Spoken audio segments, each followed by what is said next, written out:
What's up, everybody? Welcome to the Kristian Harloff Show. I am the Outlaw John Roca. Those of you who remember me on the Schmodown, the Outlaw, hell yeah. It is Monday morning, the Monday after the Thanksgiving weekend.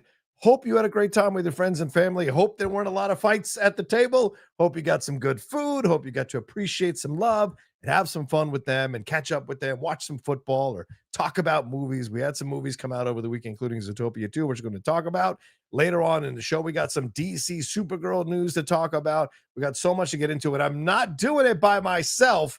The man, the myth, the legend, Mike Kalinowski is joining me today. That's right. The two big dudes of the Schmodown slamming together to have a little fun for a couple hours here on the Kristian Harloff Show. So let's not waste any time and let's get to it.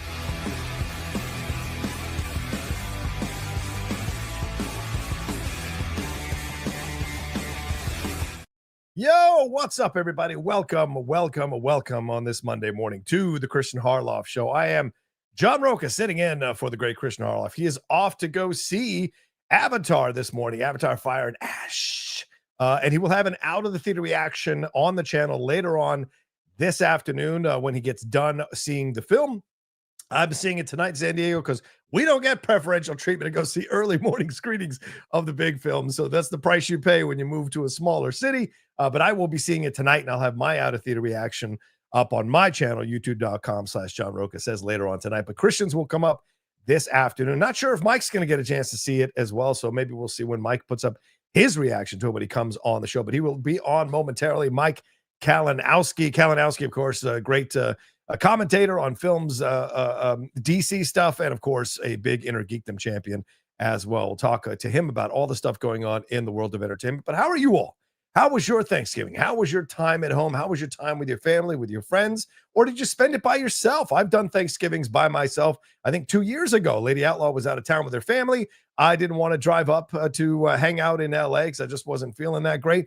And I stayed at home and watched Planes, Trains, and Automobiles and a couple of other Thanksgiving movies. Got Thanksgiving like a sad man. I went and stood in line at the local Boston market and got myself some turkey, some stuffing, some macaroni and cheese, some mashed potatoes and gravy, and a little bit of vegetables, and brought those home. It cost me about, I think, like $67 or $70 to get all that food to sit there by myself and eat it. And you know what? I had a good time. Sometimes it's okay to kind of spend time with yourself on a holiday. It's not sad, or it's not pathetic, or it's not lonely for some of us who enjoy our own company. And it can be a good time. And for those of you who maybe struggled through the holiday, I'm glad you got through it. I'm glad you're here on this Monday to hang out with us here on the channel. And I hope you had a good time in spite of that. And I hope you found your way through it to be here to hang out with us, because we appreciate it madly, very, very much.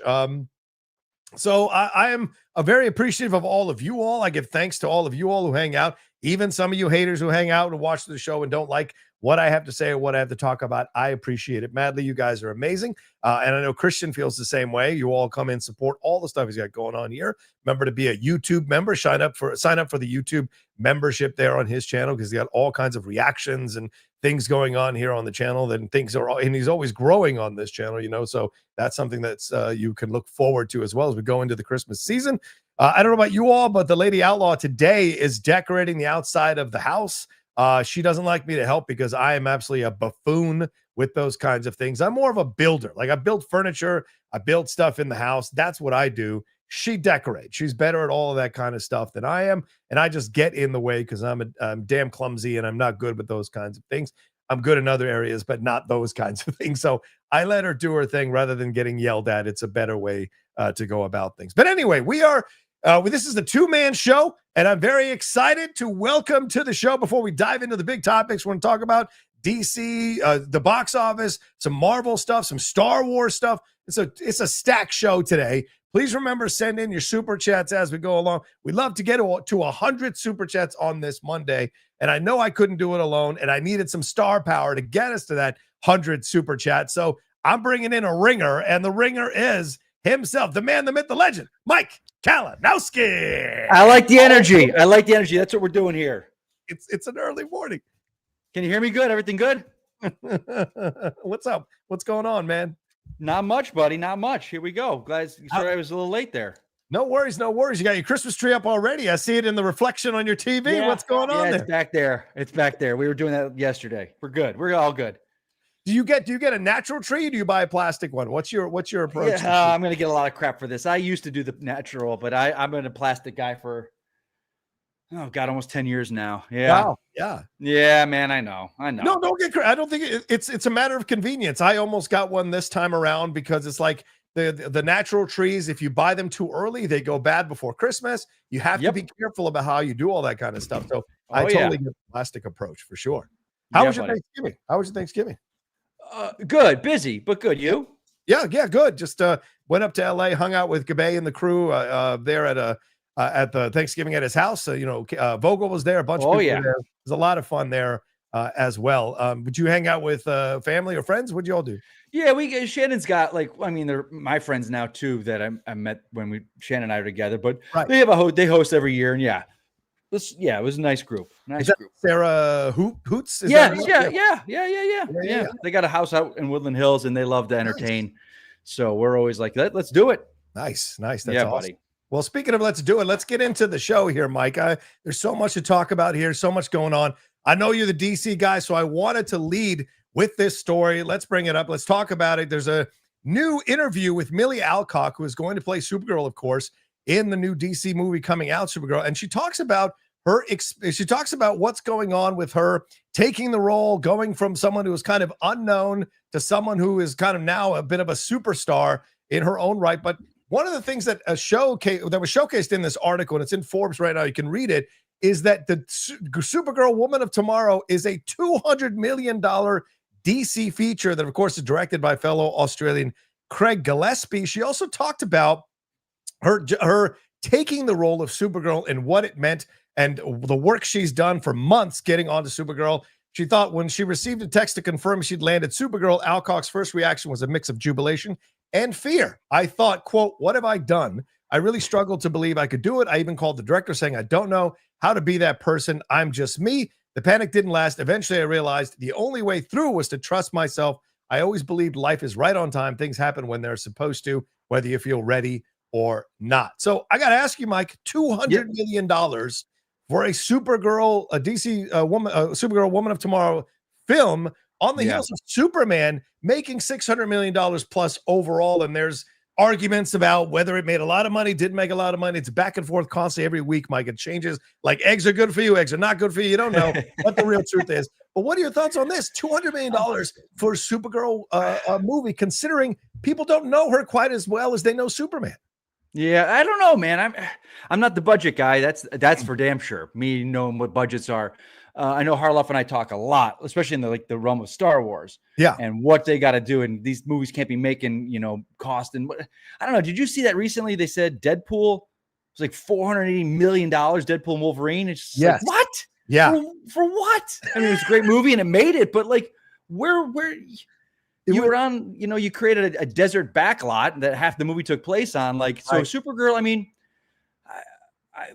if that's just budget, not including any marketing, I don't know, man. I mean, I'm assuming you've read, It's Woman of Tomorrow. You've read that, right? I mean, yes, all alien planets. There's nothing on Earth really. Yeah. So I think budgets are out of control in Hollywood as it is. Yes. I mean, and you don't have a major star that's costing you $20-30 million. So right. I don't know, man. I mean, as long you're at that period, man, you got to make your return. And if you're spending more on it, it's like, yeah, I don't know, man. I don't know. That's interesting. It's a bit risky, I would say, initially, because it's like, okay, Millie Alcock, yes, House of the Dragon, sure, everybody knows her people know her from that show, but I think people got to understand, like, HBO isn't necessarily Netflix. Like Netflix, Stranger Things, that's an explosion, right? HBO Max is a different situation. You're not quite as big coming out of that, but you've also got Momoa in this thing. And the thing that you know this as a DC guy and all of us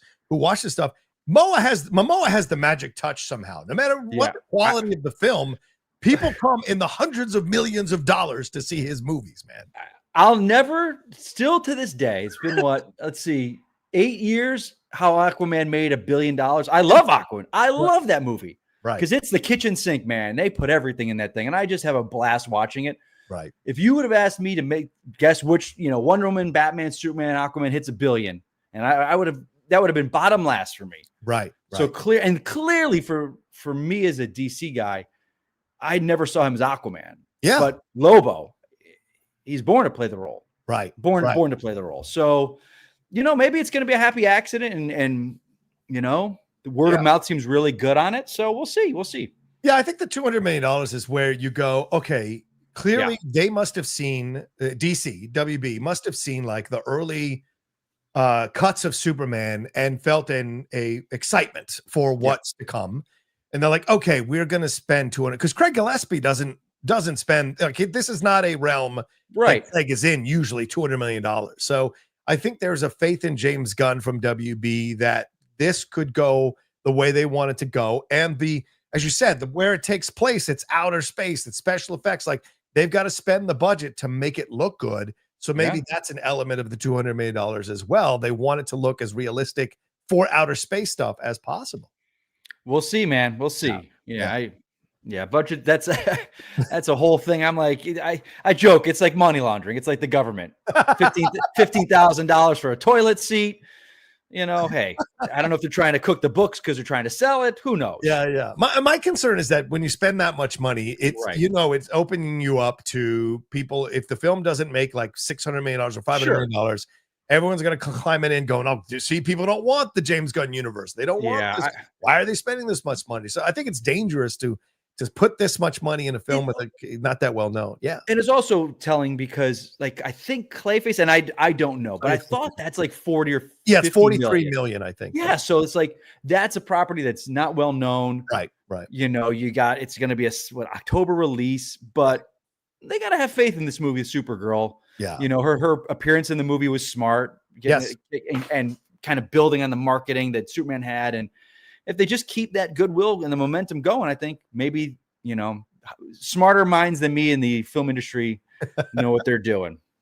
Yeah, and I think we're going to see a Superman appearance, of course, in Supergirl. So that's going to help the budget, right? So it seems clear, no matter what James says in the contrary, that the Superman saga is very much connected. Everything, you have to watch everything. So I imagine, he's doing this with the money they've spent is because they're going to link it up to other things going down the line. Maybe there's a Brainiac sighting. That's incredibly, maybe like, hey, this Man of Tomorrow is going to lead right to this. Let's throw 20 more million this way to kind of lay groundwork. Maybe.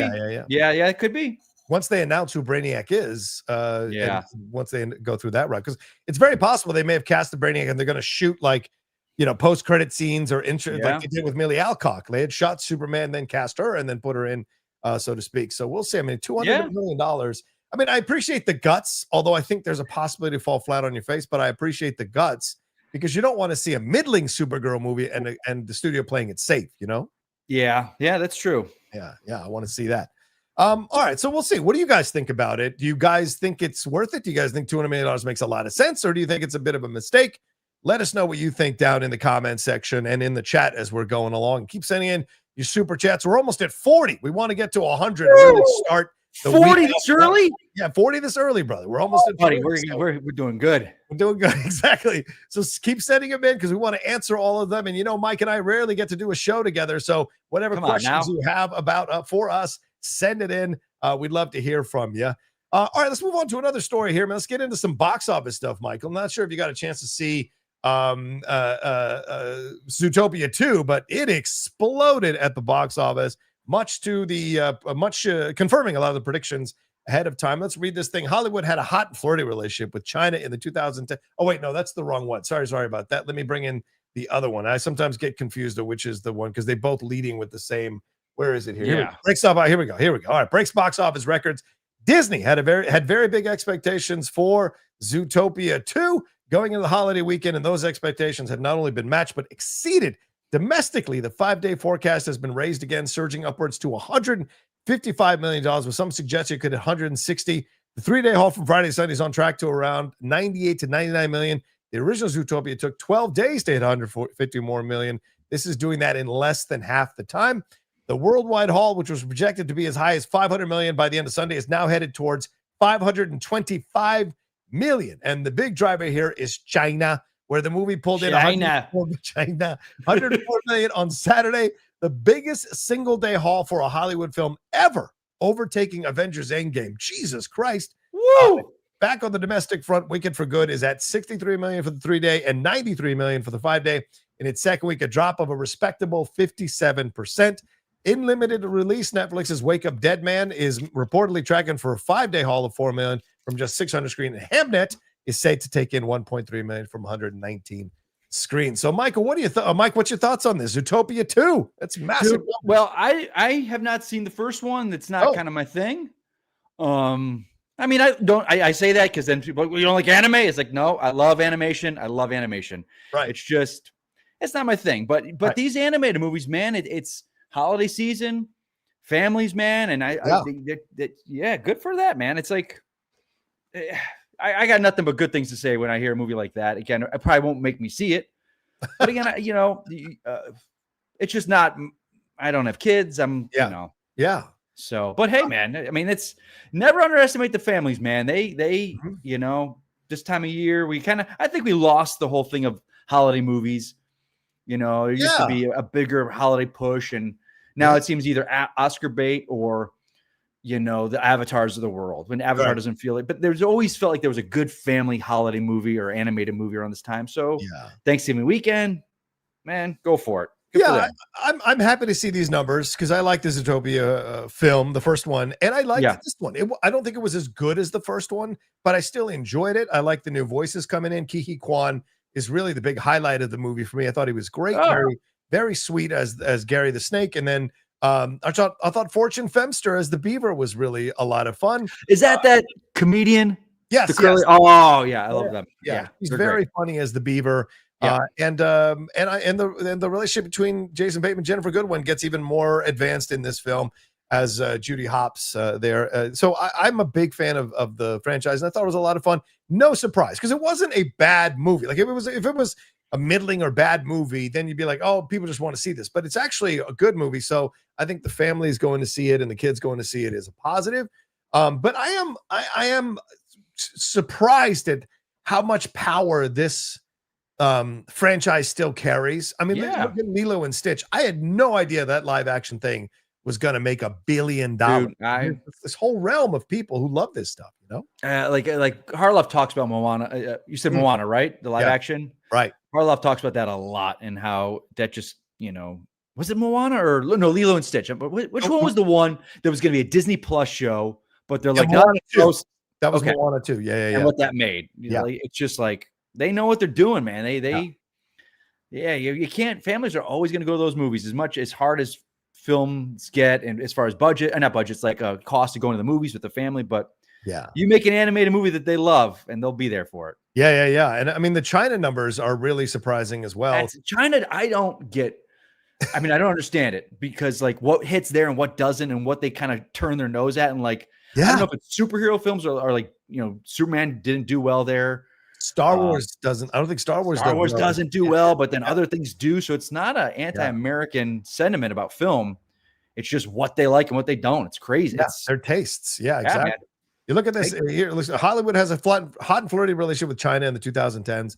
The Middle Kingdom becoming a key component, blockbuster box office results. Blah blah blah. Since the pandemic, the country has effectively been dead for Hollywood. Attempts to launch major titles there have fizzled, as Mike was mentioning here. Avatar: The Way of Water and Godzilla vs. Kong and Jurassic World Dominion did well, but most other films have not done well. Big blockbuster films have not done well in China, but all have been obliterated by Zootopia 2. The Disney sequel took in $272 million from Wednesday to Sunday, including a jaw-dropping $104 million on Saturday, the biggest single-day record for a Hollywood film, and beating Avengers Endgame. So $272 million in China. It's also more than the $260 million entire gross of the first film in China. So in one weekend, the sequel destroyed the entire run of Zootopia in China. And it's the second biggest non-Chinese film opening of all time in China, behind only Avengers Endgame. Combined with $156 million, the film earned domestically over the 5-day holiday, along with $127 million strong haul from other international markets. It's now estimated at $556 million total, the highest global animated opening of all time and highest global debut of the year. So that is insane to look at those kinds of numbers for China, man. Yeah, man. That's insane. Yeah. No, lady. Yes, you guessed it. No Kristian today. You guessed it. Good job. This is a thing where you look at, and I'm just kind of blown away by the kind of money, as you said, you don't know what China is into, what they're not into, Nope. and what they're going to gravitate to. But I mean, there is a commonality at times in box office between us and China, and certain films kind of break that wall, so to speak. And this is one of those ones that really did. Yeah, it's like, I know, like Tom Cruise does very well in China. Yes, like his films do. Almost his films do better internationally than they do American box yeah, office. yeah. But then like superheroes are our kind of our thing. But like, yeah, I don't know, man. It's a conundrum. I bet there are people pulling their hair out every day in the industry, producers and whatnot, trying to figure out China in the box office. But luckily, I don't have to deal with that. I don't care. The thing that's also fascinating is you look at in the box office. Is there anything like the Wicked for Good?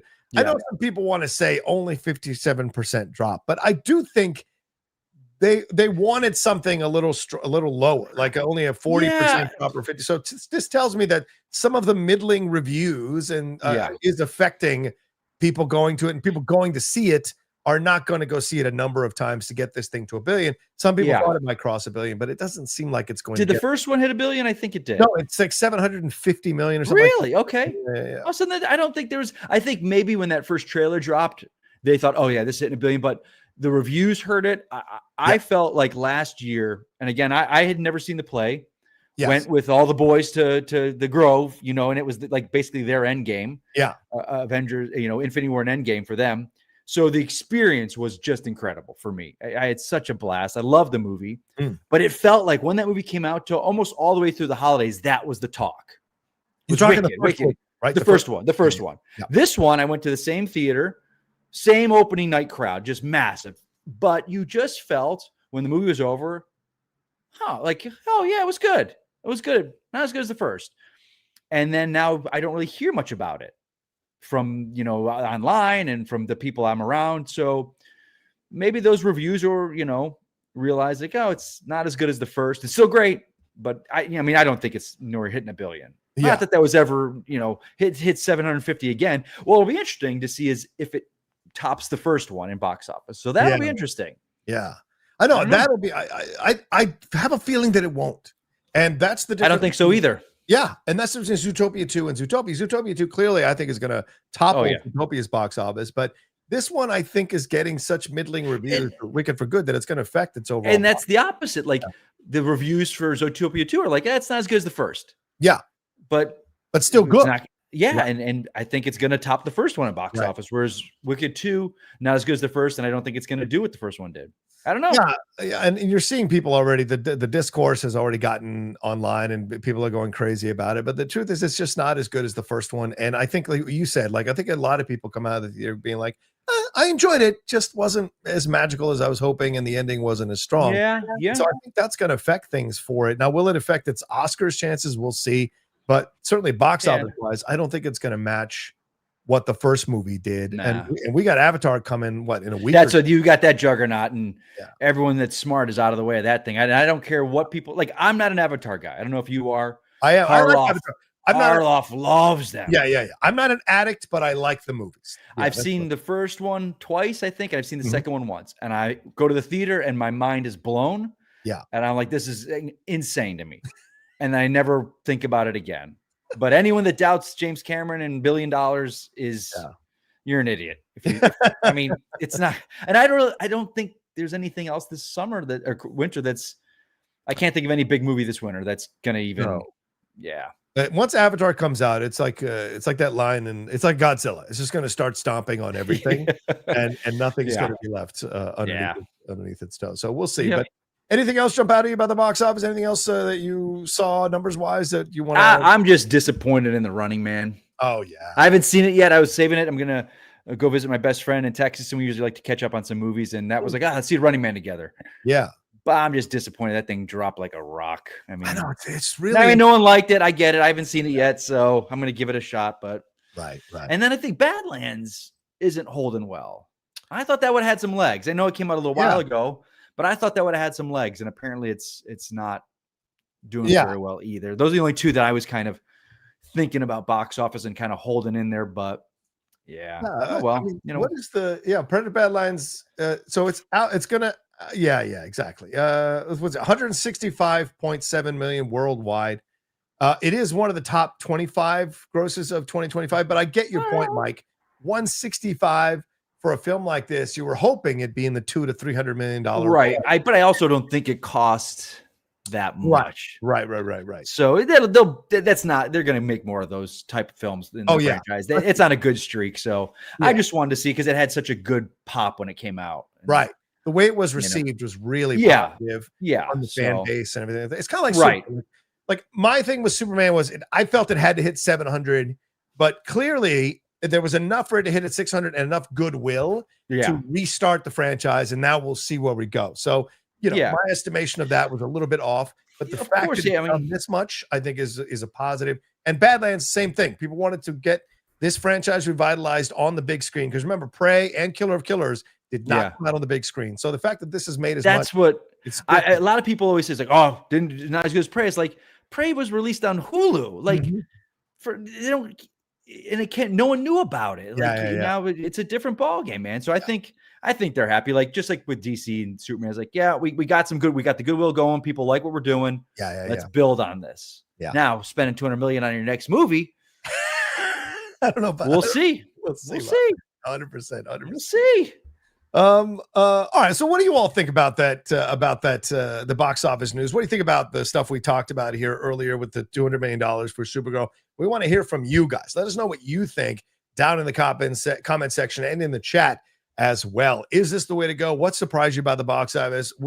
Is Zootopia 2 was even bigger than people predicted? So did you have that in your mind as well? Did you see the movie? What do you think? Let us know all of that as well. We're going to be back to talk about some more topics right after we hear from some great sponsors here on the Kristian Harloff Show. And by the way, we're almost at 60 super chats, so keep them coming in. We want to get to 100 today and really set the bar for the rest of the week. Send them in. We'll be right back right after this. All right, I'm so excited to find new gifts for people in the holiday season. And I know people are looking for gifts. They're running around right now. I get it. You're like, what am I going to get for somebody that I know that they're going to like? It's stressful. Trust me. I got it. Aura Frames. It is the one that you're going to get for somebody, and you're going to feel like, oh, they really thought about me when they got this. I have a problem when it comes to searching for my mom. What is she going to like? I don't know. And I'm like, you know what? Getting her a frame. She's going to love it. She's got so many great pictures from the past and things she could use. It's amazing. So here's the beauty about it. You can upload unlimited photos and videos to this thing. You just have to download the Aura app, and it connects right to the Wi-Fi. You can preload the photos before they ship out. You can personalize your gift. You want to put a message in there. It's amazing. You can share photos and videos, no problem whatsoever. You can go right from your phone, and it's all year round. And there's a gift box included. That's pretty cool, too. Every frame that comes packaged in a premium gift box with no price tag. So for a limited time, you can save on the perfect gift. You got to visit auraframes.com. You're going to get $35 off of Aura's best-selling Carver matte frame. It's named #1 by Wirecutter. You got to use the code, though, Kristian at checkout. That is auraframes.com. Promo code Kristian. Now, this deal is exclusive to listeners, and frames do sell out real fast. So if you order yours now to get in time for the holidays, you're going to appreciate it. Support the show by mentioning us at the checkout. Terms and conditions apply. Let me tell you a true story. So we are having a holiday party at my place, and we're putting together a really big feast. And thank goodness that we have ButcherBox. ButcherBox, it is just the absolute best. You can spend less time shopping and more time celebrating. So what's ButcherBox? Well, here's what they do. They deliver over 100 premium protein choices straight to your door, including 100% grass-fed beef, free-range organic chicken, pork-raised crate-free, and wild-caught seafood. Now, for nearly a decade, ButcherBox has led the industry with meat and seafood that's antibiotic-free, hormone-free, and independently verified. It's a cleaner, more trustworthy version of what you'd find at the grocery store, delivered right to your door. And man, we got so much chicken. I got a really nice steak. The beef that we made, my wife made these meatballs, and we couldn't believe this. They were so juicy, tender. It was amazing, absolutely incredible. So, what's great about them too is that every box ships free always, and includes members-only perks like recipe, inspiration, tips, and exclusive deals to help you make the most of every meal. I know it does for our household. So as an exclusive offer, our listeners can get free steak in every box for a year. That alone is worth it. Trust me. And if that's not enough, you get $20 off your first box when you go to butcherbox.com/Christian. That's right. Your choice of filet mignon, New York strip, ribeye in every box for entire year, plus $20 off your first box and free shipping always. Butcherbox.com/Christian. Do not forget to use our link so they know that we sent you. There you go. ButcherBox and Oral. Go and support those companies that support the Kristian Harloff Show. You guys know that. You got to make that. You got to go and support it. Use the code, get some money off, and it lets them know to keep coming back every month to support Kristian Harloff here on the channel. Let's bring our brother back in to the conversation here. Mike Kalinowski, let's talk about things, brother, man. Let's move on to a story about the Odyssey and about Avengers. So let's talk about it here. We got some possibilities going on in where they're going with the teaser plans for the Odyssey and Avengers Doomsday. The plans for the debut of the new trailer for Nolan's The Odyssey have become clear. As previously reported, a nearly 6-minute prologue sequence is being attached to the copies of the 1-week IMAX 70mm release of both Sinners and One Battle After Another on December 12th. That's apparently a double bill. So it's almost like a grindhouse, but for uber film nerds. Previously, it had been reported that the prologue would be with copies of Avatar Fire and Ash. The new reports claim that a cut-down version would appear with copies of Avatar Fire and Ash, something much more akin to a trailer. Turns out it is a more regular trailer, with Daniel RPK reporting today, my brother there, that a new trailer clocking in at 1 minute and 52 seconds will be attached to all copies of Avatar Fire and Ash. The only thing not clear is if the extended prologue sequence will be limited to the WB re-releases, or if IMAX copies of Avatar Fire and Ash will also get this prologue sequence. In addition, it's also been rumored that a 50-second, 1 year to go style tease of Avengers Doomsday will also be attached to copies of the new Avatar Fire and Ash, because of course that's the same Disney company, but that hasn't been confirmed as yet. Nolan's Odyssey already had its 1 year to go style teaser with copies of Jurassic World Rebirth this summer. A rush of trailers is expected in the next few weeks, with Comic-Con Brazil next weekend rumored to include the debut of the teaser trailer for the Supergirl movie, which we just finished talking about, Mike. And also, there's another report that the Spider-Man trailer will be coming out in January. So we'll take a little bit of a break in Thanksgiving, but now, dude, things are starting to ramp up big time. What are your thoughts about the Odyssey trailer and this Avengers Doomsday trailer possibly coming in the next couple of weeks? Oh, you muted? I think you're muted, bro. Nope, sorry, my fault. I muted myself. Now, is the Odyssey going to be attached to? Did they said what or no? Well, the Odyssey might be attached to the double bill that's coming up on IMAX 70mm. Gotcha. Sinners and One Battle After Another, starting on December 12th. They're going to come out together, and so they're going to have They're saying they're going to have a 6-minute prologue sequence attached to that. How's that going to work? Because those are two Warner Brothers films. I know, that's weird, right? And Odyssey's Universal. Like, yeah, that maybe it's an IMAX thing. Maybe it's if they show the thing in IMAX, he's going to do it in IMAX. Maybe that's what it is. Big on IMAX. That's true. He loves that Universal City Walk IMAX. That's his thing. For sure, makes sense. I mean, he did it with The Dark Knight Rises. He replaced that whole Bane opening sequence. So yeah, it's true. I mean, that's an interesting thing to because that will sell out instantly for people that Sinners and One Battle After Another, great movies.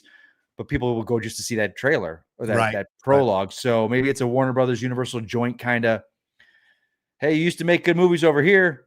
Remember us? Give us a little something. Man, I think okay. What do you think about the rollout though, Michael? I mean, 6 minutes for a prologue sequence for this IMAX thing, and then a 2-minute cut down version of that, probably a new trailer, right? That will be attached to Avatar Fire and Ash. Like, this is a unique way of rolling out. You and I have seen trailers become teasers for teasers, and then teaser trailer, then trailer, second trailer, final trailer, TV spots. Now we've got 2 versions of different types of trailers depending on the movies. I think that is a special IMAX thing for the 2 films double feature. And then the trailer, because Avatar, the eyes on that will be incredible. So yeah.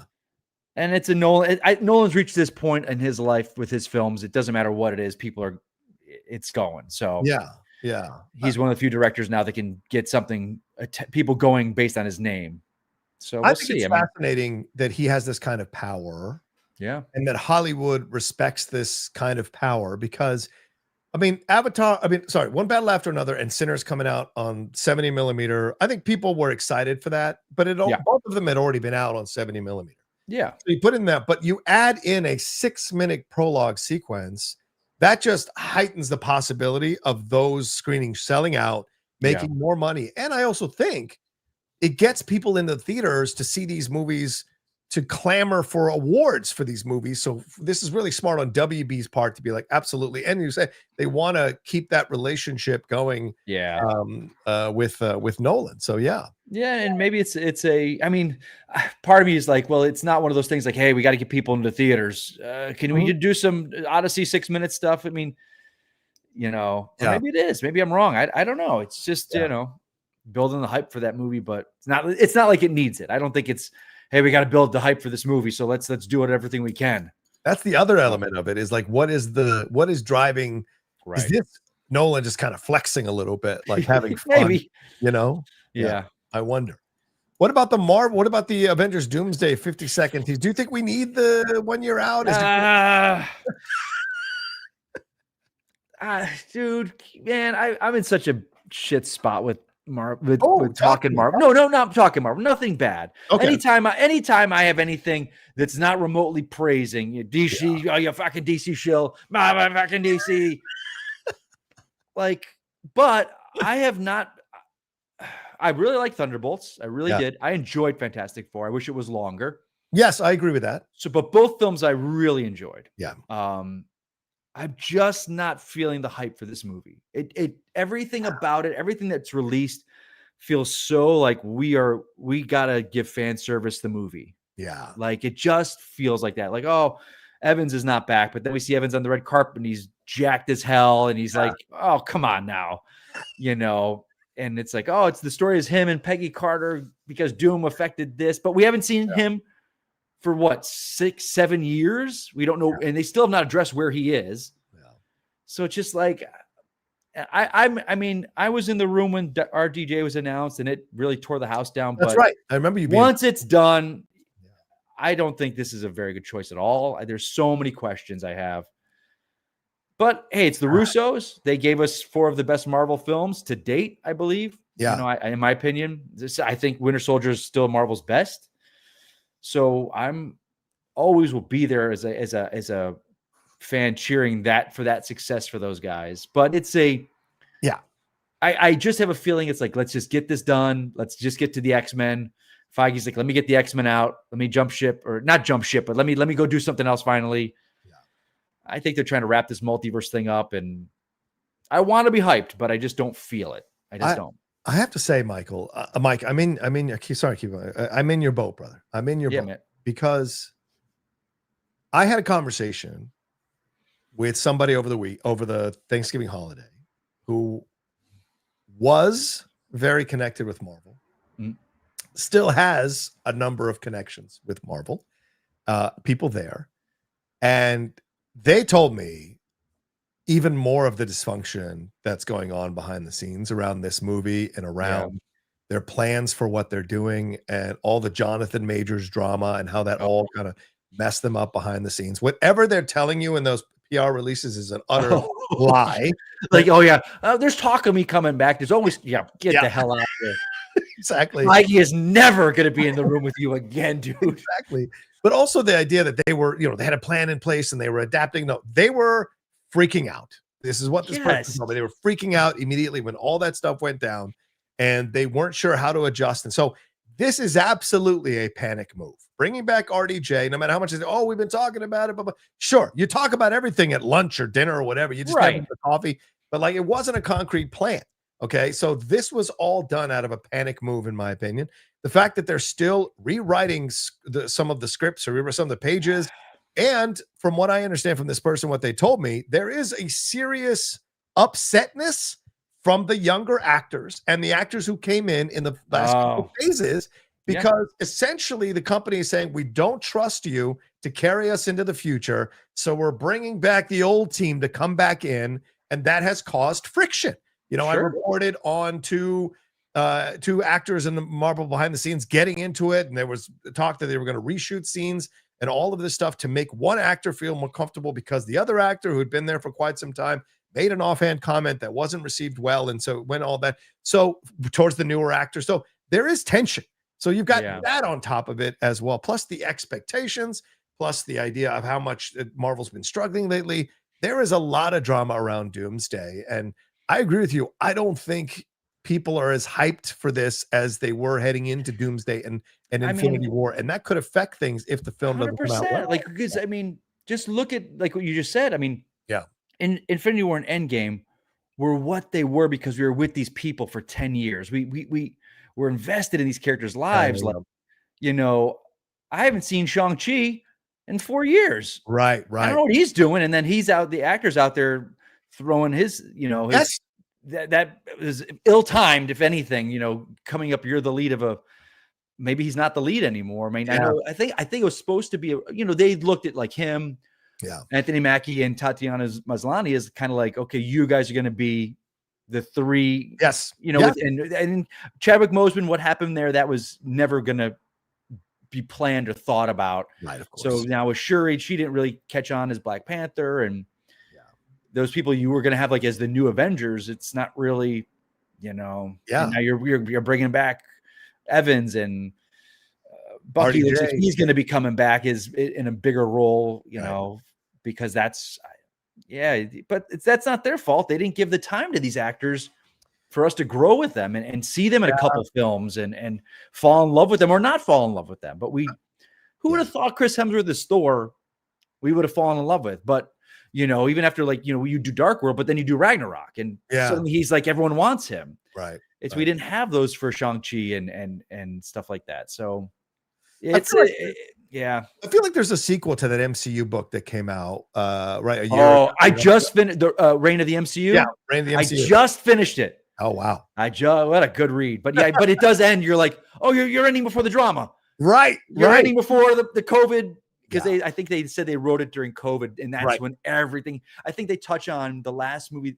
They touch on the three, WandaVision, Winter Soldier, and Loki. Yes, that's what they really touch on, and they don't really go up. And that's when everything started happening. Like that book needs a sequel. I know, 100% for this entire, because there's 100% stuff to explore now. Yeah, once people are going to be allowed to talk about it, because I'm sure there's NDAs and all that kind of stuff. But they need a sequel. Yeah, 100%. And that's the thing when I look at this situation now is when you look at it from the outside perspective, like the writers and directors that came in for this most recent phases were not as strong as the writers and directors that were through the first few phases of Marvel.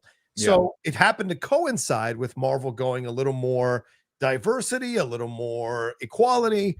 And unfortunately, those projects weren't as strong. And so it's seen as if you go this route, you lose the thing. And the truth is, no, the quality of the writers and directors, because they wanted to go with younger writers to save money. They wanted to go with, you know, diverse writers to get a little more opportunity and diverse actors, diverse storylines. But unfortunately, they didn't deliver banger content like X-Men 97, which rose above all the go woke, go broke bull crap. They rose above it to deliver a great product that people love. So the recent phases didn't do that. And so in a way, they're trying to paper over the cracks by bringing back the old team and see if that works. But you're causing tension amongst your actors on the set because of that's a lot of egos, man. That is a lot of egos in those rooms. Yeah.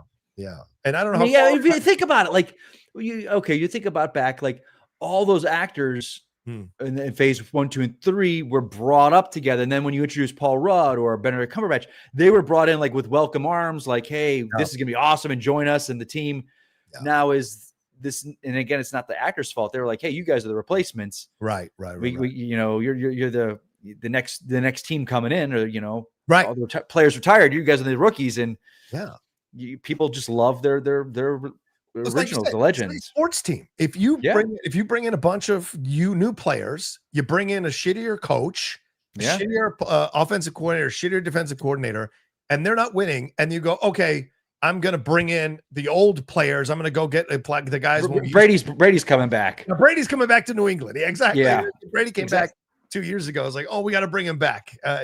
Like that's the thing, and it feels desperate Yeah. And you're going to piss off your younger players because they're being seen as not the future. Yeah, That's right. the message you're sending, Yeah. and that messes with people's egos. And I think that's a lot of ego there. Yeah. Exactly.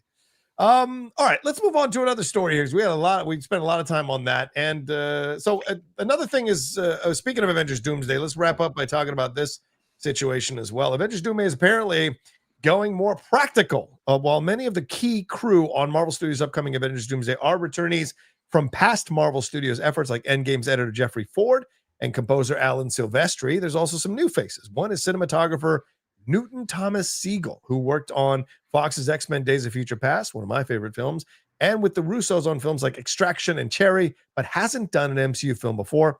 Another is the movie's production designer, Gavin Boquette, who served as production designer in George Lucas's Star Wars prequel trilogy, the Young Indiana Jones series, and films like Stardust, Warcraft, The Bank Job, and the most recent Apple TV series, Silo.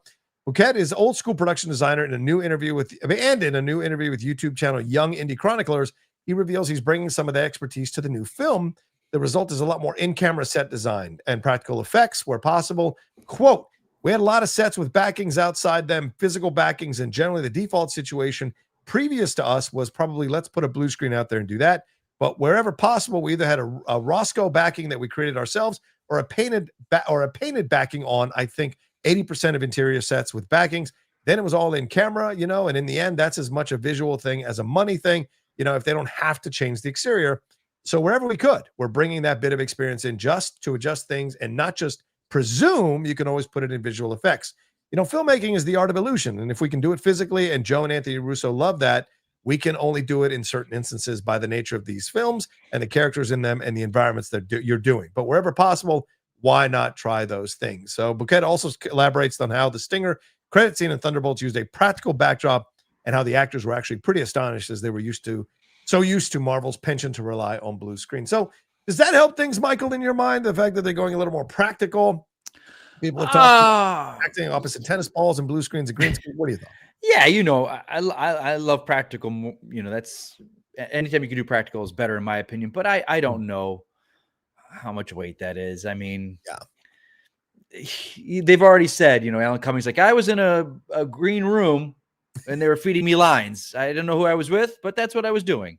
Right. And again, when you've got a production that's big with that many casts, you have to find ways to make them all work. But yeah. Who knows, man? I mean, again, I think this movie for me is always, it's going to be a, show me, don't tell me. Yeah. So I just am going to, and my fear for myself is always that, I don't want to call it nostalgia bait because that's not the right word, but when I see Chris Evans' Cap again, and that just hits right. But then when you're taken out of it, you look back and you're like, that wasn't really good. Right. Yeah, it hit the moments for me. Like for me, okay, great example. I just The Flash. Yeah.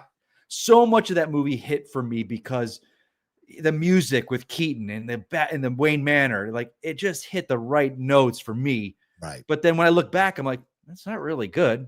And there's some CGI there's a story that's really good in there that I do love, but there's some CGI that's terrible. Yeah. Some decisions that are bad. I've never liked Ezra as the Flash, but because it was Keaton as Batman, it gets a pass for me on a lot of stuff. Right. And I think that this film might do that for me. Mm-hmm.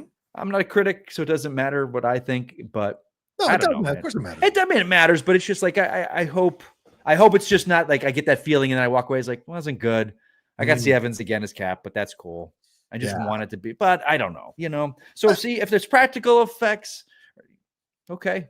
Yeah. I mean, I think the practical effects or the visual effects or the special effects are all a great discussion. Yeah. But as Mike just said, it doesn't matter if the movie isn't good, right? It's not going to matter if any of this stuff works or doesn't work if the movie isn't good. Now, you hope it does work for sure. Because practical effects, I always prefer practical effects. Yeah. Great example. I think I was reading, I think it was in that MCU book. They talk about the Endgame battle. And they built kind of like the Avengers compound destroyed, and there was like a lot of trees and roots. And they said once we were filming, it didn't look good. Right. Because it just looked like, why are there roots of trees there? So we had to digitally edit these out. I don't even care. I can't even think about the set that they were on because of how great that, and it was all a lot of CGI, but the emotionality of that end game, like that end fight, didn't matter because you build up for 15 years to that moment. I could have cared less if they were on a giant green screen stage. Yeah. It just was awesome. Right. It was awesome. Good point. So good point. Yeah. Yeah. It works. When it works, it works. And when it does, it doesn't. But I think a lot of people do like practical effects. So yeah, I think that's one of the big reasons people loved some of when Star Wars came back, Force Awakens. Yeah, man. Because it's much more practical. They enjoyed that. So hopefully that's one of the reasons why they're going that, because people do like seeing practical effects. We will see. Yeah. All right, let's get into one more story. What else have we got here? We've talked about Odyssey. We've talked about Supergirl, Avengers, Doomsday. Oh, the Starfighter. So you want to get into some Star Wars? If we haven't talked about controversy, let's get into some Star Wars. All right, let's go. Star Wars Starfighter ending has apparently changed. Filmmaker Sean Levy has revealed that his upcoming and currently shooting Star Wars Starfighter feature has undergone a major change during production. Set roughly 5 years after the events of Star Wars The Rise of Skywalker, Ryan Gosling leads the film as a character who must protect the young boy played by Flynn Gray. It has been rumored the boy has force powers and will potentially end up at a Jedi temple to ultimately train with Rey, but that's only been speculation. Speaking on film with Kevin McCarthy, I love Kevin, the podcast recently, let me get this again. Speaking on film with Kevin McCarthy podcast recently, Sean Levy says the original plan for the film's third act has been tossed out because a better idea came along. Quote, we had a whole different idea for something in the third act, and then things didn't align, and I was forced to come up with a new idea. And I'm literally right now shooting that section of the movie. And every day, I'm grateful that the way I was supposed to do it didn't work out, because the new idea that it forced me to explore is so much better than the original idea would have been. He also said that working with Star Wars on a Star Wars movie is a completely different experience to working on some of the other blockbusters he's done. Quote, it's harder and more unique pressure than any other movie you can make, because you go into it understanding how deeply emotional connection with audiences is. You could argue that's true of Marvel, that's true of other franchises, but nothing is as religious an allegiance as Star Wars.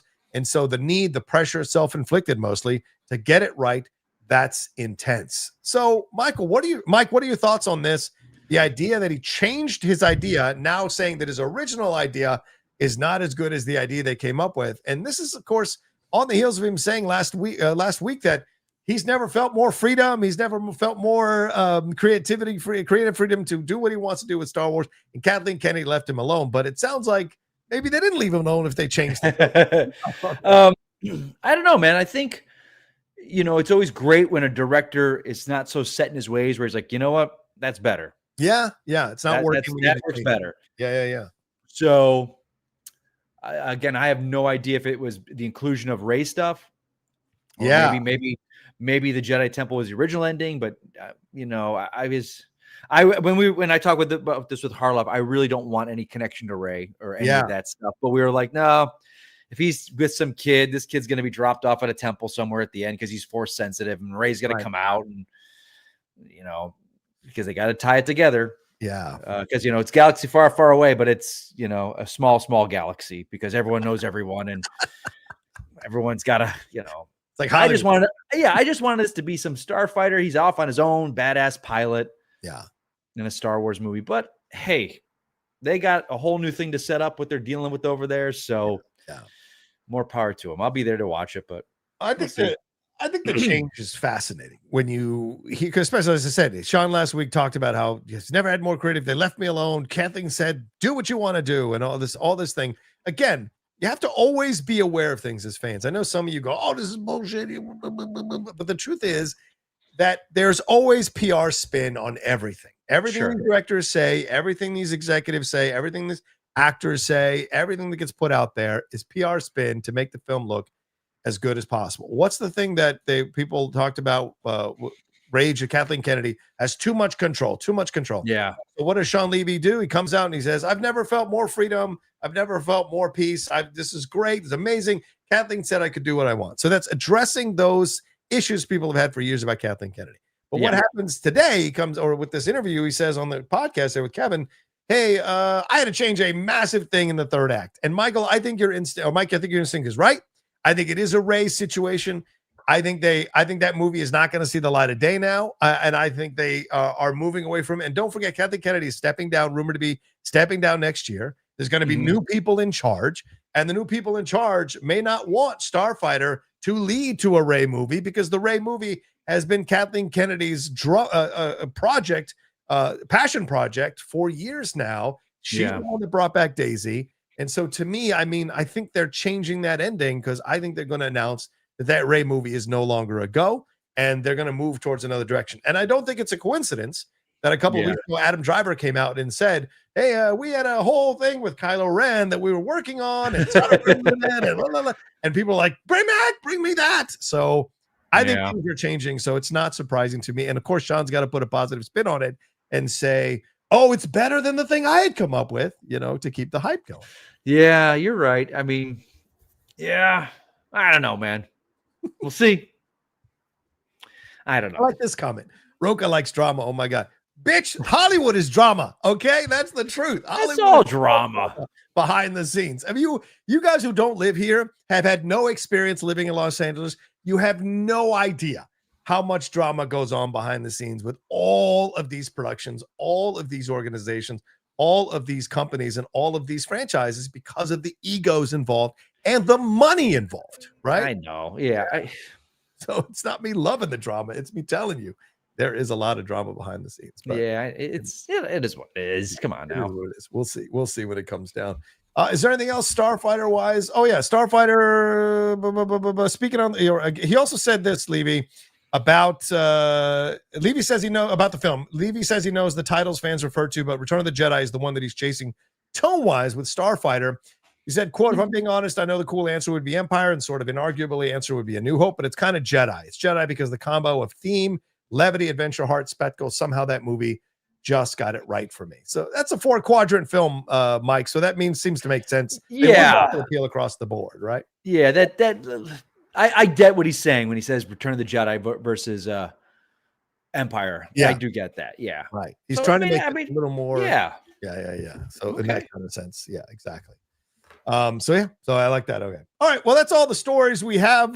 Mike, we're going to answer some questions here in just a second. We got 72 questions. We'd love to get 100 before we wrap up here. So send in your super chats before we jump into it. Though, let's get some commercials going and let us. I'll go here. Let us know what you thought about the topics we talked about here with Starfighter.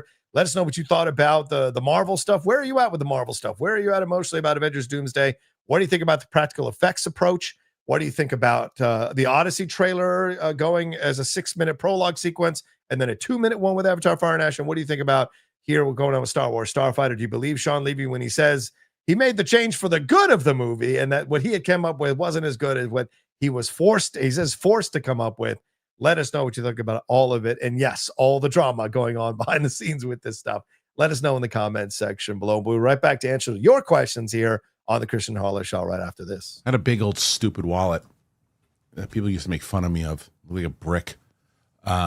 It was old school. And it was such a burden to carry around all the time. So I don't have that anymore. Why? Ridge. It's the best. And you think Ridge was great. Now say hello to the Ridge 2.0. It's the refined version of the Ridge wallet. It's been perfecting the wallet for over 12 years. And everything is better on the Ridge 2.0. It's 10% lighter. Every gram matters in that Ridge wallet 2.0. It's the perfect balance. It really is. They made it more modular with improved cash straps, money clips, and the AirTag attachments. So here's what's cool, too. They have over 50 colors and styles to choose from. You can get a wallet that features every NFL, MLB, or college team. I got the New York Giants one. I love it. It's so convenient. And it really is right now perfect for holiday gifting. I'm giving one of these. We're doing a white elephant. And I guarantee you people are going to be fighting over this Ridge wallet. It's so good. It's not just about the wallets, though. They create premium everyday carry essentials. They have key cases, they have suitcases, and they have a game-changing power banks, all built with the same sleek, durable design that you're going to find the perfect gift for every wish list. Try this season. You're going to thank me. People who give it to you are going to thank me. Losing your wallet, it really is the worst, but here's the trick. With the Ridge Tracker card, you're always going to know where your wallet is. It's perfect before that panic mode just kicks in. Perfect peace of mind for the holiday travel and gifting. For a limited time, Ridge is having their huge holiday sale. If you head on over to ridge.com, you're going to get up to 47% off your order. By far the biggest discount that they've given all year. That is ridge.com for up to 47% off your order during their biggest sale of the year. Now, you're going to purchase. After you purchase, they're going to say, where'd you hear about us? You say, Kristian sent us. Please support the show and tell them that we sent you. Ridge. So happy to be with Nutrafol for as long as we have been because it's the holiday season, and man, oh man, what a gift, what a thoughtful gift Nutrafol could be. Because if you give Nutrafol, you give the gift of stronger and faster growing hairs. It really is an ideal gift for anyone who deserves a boost of confidence, science-backed support heading into the new year. And this holiday season, Nutrafol is the perfect gift for anyone on your list. It could be for your mom. It could be for your aunt going through menopause. It's maybe a friend who just had a baby and is experiencing postpartum hair shedding. Your husband, your father who relies on his baseball hat to cover things up. Yourself. Or anyone looking to support their overall hair health. It's probably not something you've ever even thought of as a gift. Trust me, they're going to be thanking you later, giving something that someone actually needs instead of a mug or a t-shirt or a gift card. I'm telling you, it's thoughtful, it's impactful, and it is a way to show that you really care this holiday season. You can feel great knowing that Nutrafol's hair growth supplements are backed by peer-reviewed studies and NSF content certified. It really is the gold standard in third-party certification. Give the gift of confidence this holiday season with Nutrafol. Now, whether you're treating yourself or someone on your list, visibly healthier, thicker hair is the gift that keeps on giving. Right now, Nutrafol is offering our listeners $10 off your first month subscription plus free shipping when you go to Nutrafol.com. Use the promo code Kristian. Nutrafol.com, promo code Kristian. $10 off. Nutrafol. There you go, everybody. Nutrafol and Ridge Wallet. Get on it. I got to get that Ridge thing. I'm getting older now. I need to have everything closer to me. The Ridge Wallet seems to make sense on so many levels. So make sure you explore all that stuff because it sends support to the Kristian Harloff show and keeps them coming back to support the show as well.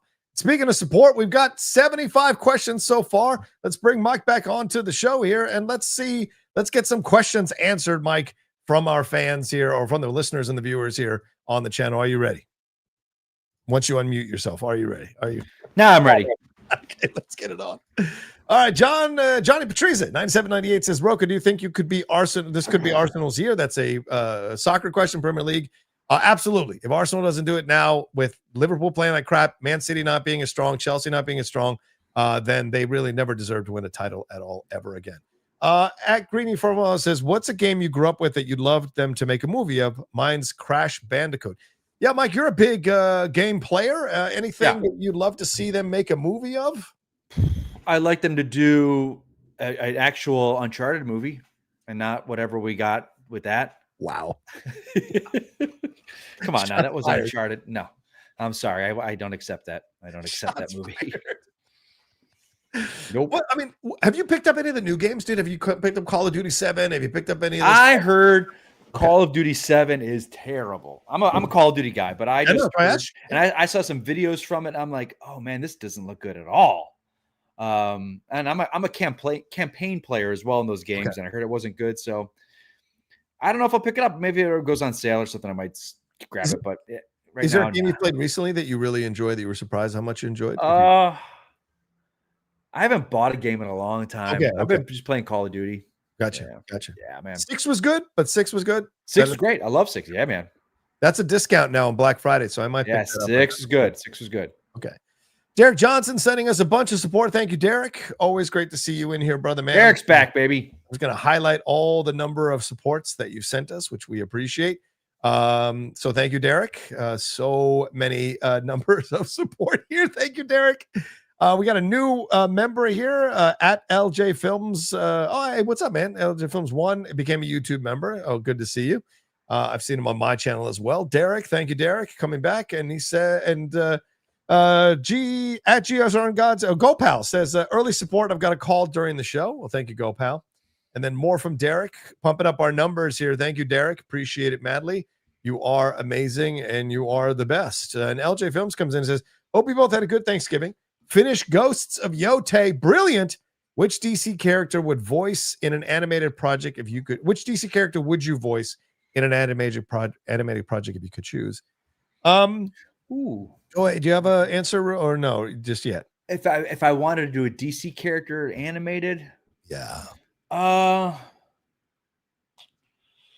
That's a good one. I'd say I'm gonna go. I like going obscure with these characters. Okay. Because everyone usually take like Animal Man or Blue Beetle, like Ted Kord Blue Beetle. Yeah. I know there's too many good Batmans and Green Lanterns out there. I'll do an obscure character. You'd be a great Ted Kord Blue Beetle. That'd be fun. That'd be fun. I think I'd have to go. I mean, I'd love to do Harvey Dent. I've always had that's a good one. That's a good answer. Obviously, Batman is, but like Two-Face is where I would love to go and play around with that. So yeah man, that's a good answer. And as Ghost of Yote, I'm halfway through. I just got to Mount Yote, so I'm gonna have to face that guy and fight him. So it is a rough game, but I thoroughly enjoy it. Gen X Kid 73 says, hi, Roke and Mike. I hope your feast giving had 0 dry turkey and maximum friendly gobbles, seasoned sauce and gobble friendly, baby. Yeah, it was very, very dry. Not dry. Not dry. Agreed.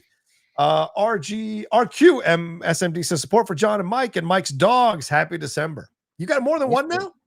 I got 2. What? Yeah, you don't know about Samson. Yeah. Indian Samson. Oh, nice. Yeah, he's over there. They're both asleep. They've both been good today. So yeah, I'm gonna not jinx it. They've been good. Elder Film says, I recommend the film Black 47, set in 1800s Ireland. Okay. I never heard of that. Black 47. Well, Matt Nost used to try to convince me to watch that show. We were doing the top of the Matt Nost. Top 10, but I haven't seen it yet. So I got to watch it at some point. Dingus McNally says, support for the boys. Mike, can you show Roka what's the sound that canned cranberry makes? Oh, God. All right. So Sarah Hoots, the girl that we went to Thanksgiving with, she loves old school cranberry. Oh, nice. She's like, I don't like the good stuff. I like it in a can. I go, you like the kind that you got to slop out of the can, like, you got to shake the can. Yeah, of course. Yeah. And then it plops out. She fucking loves that shit. Disgusting, but yeah, I can't falter. I'm still a stovetop stuffing guy, even though I know. Hey, I love stovetops too. Right? But I'm not a cranberry guy, but stovetops, hell yeah. Thank you, Derek, for some more support here. Derek Johnson coming in. Appreciate you, Derek. Gen X Kid 73 says, Roka, my combo blessed my day. I adore you all. Oh, thank you. Thanks, bud. That's very kind. Tom Hanks is in here. Tom Hanks 4585. Tom Hanks. I love Zootopia, but someone brought in their 1-year-old. Oof. He cried loudly twice until the family finally left. I don't get people. Hey. I can see it. I understand why, but yeah. Yeah. I go 2 ways on it. One, they probably couldn't afford a sitter. And nowadays with the economy, a lot of people can't afford those extra luxuries like a babysitter for a child. And then you go, well, then why go to the movie? And it's like, well, they want to go see a movie and think they can keep their child quiet. It's a chance they took. So unfortunately, welcome to society. Gen X Kiddo says, I can't wait for Kristian to drop that Avatar T, waiting on his thoughts like it's premiere night. Yes, he will drop his out of theater reaction later on when he gets out of the theater, which I imagine the next couple hours, since it's a 3-hour and 15-minute movie, probably won't be till this afternoon that he drops his thoughts on it. So look for that. Mm-hmm. Thank you, Derek, for more support. Gen X Key for more support. Thank you, Derek. Nathan Drake in here, 253 says, they closed all the Boston markets in Florida. I loved that place. I bought my Thanksgiving dinner from Sam's Club. Was really good. Nice. Yeah, I was saying before you came on, Mike, at this top of the show that I to people who had their Thanksgiving spent it alone, I did that a couple of years ago and just went and got me a feast at the Boston market here in San Diego. It cost me like $70 to get all this stuff. So I've been there, but yeah, they've been closing Boston markets. So we used to have one in the Valley or in the North Hollywood. Is that still around? There was one near Burbank. I would say 3-4 blocks from me, but that closed a while ago. That was a couple years ago. Yeah. I remember eating at that one for sure. Derek, for more support, thank you. Gen X Kid says, get my guys to 150 and above, peeps. Wow, I would love 150. We're at 81 super chats right now. We'd love to get 70 more. That'd be great. Derek Johnson, more support. Thank you, Derek. All right. Dingus McNally says, love Zootopia 2. The mystery was just as good as the first one. Do you think we get Zootopia 3 earlier than having to wait 10 years like the second one? I don't know.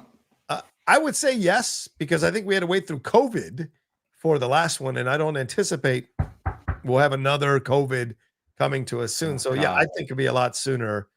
The question becomes, do they make $60 million like for 2 of them, like Kristen Bell and Idina and Josh Gad just signed those deals for $60 million for Frozen 3 and 4. So we'll see if that plays out. But yeah, good money in that voiceover gig, man. DU Chance says, hey, haven't super chatting a bit. Love Roka and Mike. With the announcement of the Jimmy Olsen show, I am sick of Gunn skipping over Batman again and again. I feel like Gunn is trolling Batman fans. Yeah, what are your thoughts on that, Mike? What do you think Gunn is on the Batman thing? Yeah, I it's such a tough thing, man. I don't know. I know it's a I would assume it's a priority for them. Yeah. But like he said, it's like we're not rushing anything that's not ready. Yeah. And I think that's smart that we do have a Batman coming with Matt Reeves and his Batman. So Yeah. I think that might have taken a little bit of either the pressure off or maybe it's caused pressure. But I think he's doing Superman. He did Peacemaker. Like that's his wheel, what he's doing. That's the characters he's doing. So I think the ideas are flowing much freer with that. But we'll get there. We'll get there. I'd rather it done right than be half-assed. That's a fair point. Yeah, it's for sure. You want it to be correct. Overall. And what are your thoughts on the whole? Let's get a bigger conversation. What are your thoughts on the whole drama around WB being sold? And there's all kinds of reports about whether Gunn will continue, not continue. Like, where are you as a DC fan? Where are you at on this stuff? Man? I want him to continue. Yeah, and I think because DC Studios is a separate kind of thing now. Yeah, I mean Warner Brothers produces this stuff. I don't understand why WB is selling in the first place. After the year that they've had, I don't understand why they're selling. Like, it seems like they're not financially hurting. Yeah. And I thought Paramount was in trouble, but I guess Skydance buying them or partnering with them gave them life. Yeah. So I'm just curious why they're selling. And I'm never for less studios. Right. It sucks. So, it's a matter of Zaslav coming in with the intention to prepare the studio to sell. Yeah. But I hear your logic. You're like, well, why should we sell now when we're doing so well? We're on a run. We've got DC now revitalized. Why should we sell at this point when there's a chance for us to become an even bigger power player where we're the one buying studios, not being bought? Yeah. And so I just think it's at cross purposes right now. And I wonder if the board is going to have something to say to Zaslav about how they're going to handle this going forward. Because, a lot of people think that they're going to make the sale quickly. Paramount's going to come in with some massive bid, and that's that. Jeff is convinced on the hot mic that they're going to push this to April because Warner Brothers wants to do the split where it's the studios on one side and all the TV stuff on another side. So it could be. Yeah. It's very possible. Everything's up in the air right now. Sure. I don't. I really don't have no idea. I don't understand it. Conrad 0404 says, I love Zootopia too. I laughed more than the kids. I love the side animal jokes. Huh? There you go. Okay. Yeah. Jedi Super Saiyan 3 says, Zootopia is big at Disneyland Shanghai, so I think that's playing a big part of the box office. Boom. Oh, that makes sense. Right. So in Shanghai, China, they've, got people excited about it. So yeah, that makes sense. Derek Johnson, more. Thank you, Derek. Gen X Kid back saying this Zootopia sequel could hit 1 billion. Animated magic plus repeat views is key to its success. Post-Christmas run like Moana, totally possible. Yeah. Oh yeah. I think people like the movie, so going in more and more, I think that would be amazing. Yeah. Johnny Patrizia 9790 says, who had more Schmoedown matches out of you two? Oh, I think Mike had more, right? With the Inner Geekdom stuff. I think just because I did compete in Inner Geekdom, probably me. Yeah. Just because of I just doing that extra league. Yeah, that could be why. Yeah, because Mike was doing the main stuff, what I consider the main stuff, and then he did the tag team stuff and Inner Geekdom stuff. Right. Yeah, that's a lot. I don't even know if you ventured into the Star Wars side of things, but there was a lot. I toyed with it for about 5 seconds, and then I watched a couple matches live. And I was like, nope, no, thank you. Yeah, not for me. It's funny you asked the question, Johnny, because I spent a few minutes the other night, like before I passed out, playing on the Schmoedown app. I have not. You've done that recently? Yeah, I have not touched the app in years, dude. Okay. And I was like scrolling through my phone, and I all the way to the end because I was getting rid of some old apps and stuff, and then I was like, oh my god, it's still on. Does it work? And sure enough, I played it. I mean, it was fun. It was fun to play again. I played you a couple of times. I played Rachel. I played Riley, and I played a couple other. And I was like, and the matches are quick because you can skip through all the intros and get right to the question. So the app is still a lot of fun. I wish we'd gotten that app to be really good and got worked out. Right. But it was a lot. It's a lot of fun to still play. Yeah, no, it was good. And the questions were good on there. I would always use that before like a big match because it got the higher you up. I mean, I never beat the game. I never beat. Yeah. I got kind of close at the end there. Yeah. But I was never able to beat it. It gets tough. Yeah, there were some questions of films I never even heard of. Yeah, what the hell? So yeah, but a lot of fun stuff. Nathan Drake says, if Avatar reviews poorly, will it still hit $1 billion? Yes. Yes. It's no question. Yeah. If there's any section of fandom doesn't give a fuck what the critics think about their movies, it's fucking Avatar fandom. I love it. There was one quote from Cameron. He's like, yeah, if this movie doesn't work, it doesn't hit well, if it's not successful, I'm not gonna do the fourth one. And I'm like, okay. Not that he wouldn't do the fourth one, but this is not gonna be successful. I'm like, he's hedging his bets, but I was like, if one guy doesn't need to hedge his bets, it's that guy. Yeah, 100% agree with you there. Thank you, Derek, for more support. Appreciate you, brother. You're so good to come in with that. Nathan Drake says, if either of you fans of the classic John Woo films, The Killer and Hard Boiled, recently got 4K releases for $50 a piece. A little pricey, but I want them both. Well, have you seen any of these? I've seen The Killer and Better Tomorrow, I think it is, and many, many years ago. Yeah. John Woo is very stylized for me to the point that I like Face Off. I like Hard Target, his American stuff, but yeah, maybe I was a little. It just didn't work for me. Yeah, no, I love his stylized action stuff from Hong Kong. So The Killer is one of my favorites. That's the first John Woo film I ever saw. Then I saw Hard Boiled after that, and like I said, Better Tomorrow. And there's a samurai one he did as well that I picked up on Criterion recently. That I haven't never watched, but it's John Woo, and I wanted to buy it, so I bought it. And I, of course, I worked with him on Windtalkers, and Michael did it, which was a lot of fun. And so, like, I love John Woo to pieces, but Mike's right. His American stuff never really transferred over as strongly as it should have. Yeah. It's because he tried to make Eastern films in a Western context, and it doesn't work. His sensibility for that doesn't work. Hard Target's a fun, guilty pleasure. Face Off, a fun, guilty pleasure. But overall, I mean, Payback is not a good movie, and you're wasting Uma and Ben Affleck in that movie. Woo did Payback? Yeah, don't you remember? I remember the movie because he had all the different pieces, and he had to put it. I didn't know it was Woo. Wow. Okay, yeah, shit. I actually like that movie, but no, wait, what? Paycheck. Sorry, right? Isn't that the one? Paycheck, the one with Ben Affleck and Paycheck, right? That's Aaron Eckhart. Yeah, Paycheck. You're right with the character. I just didn't know the name, but I know exactly the movie. It's like a mind thing, and he gets his mind switched around. Yeah, I remembered. I didn't just know it was John Woo. Yeah, it was Ben Affleck, Aaron Eckhart, and Uma Thurman. And I remember when doing that DVD testing job, having to watch that movie over and over and over again. Oh my god! But yeah, thank you, Derek, for more support. Appreciate you, brother. Oh, and Nathan, $50 is a lot, which is why I hesitated to buy it. I mean, if it had gone down for Black Friday, I would have bought The Killer for sure, but they didn't bring it down on anywhere, so I have to wait on that. DUIHM says, Mighty Roca, did you ever discuss any of your thoughts on Star Trek Strange New World Season 3? If not, thoughts? I haven't finished it, bro. And one of the reasons I haven't finished is people like you saying that the season wasn't that great. And with everything I have to watch right now in the middle of voting for Critics' Choice and the Hollywood Creative Alliance, I just don't have time to finish off shows yet.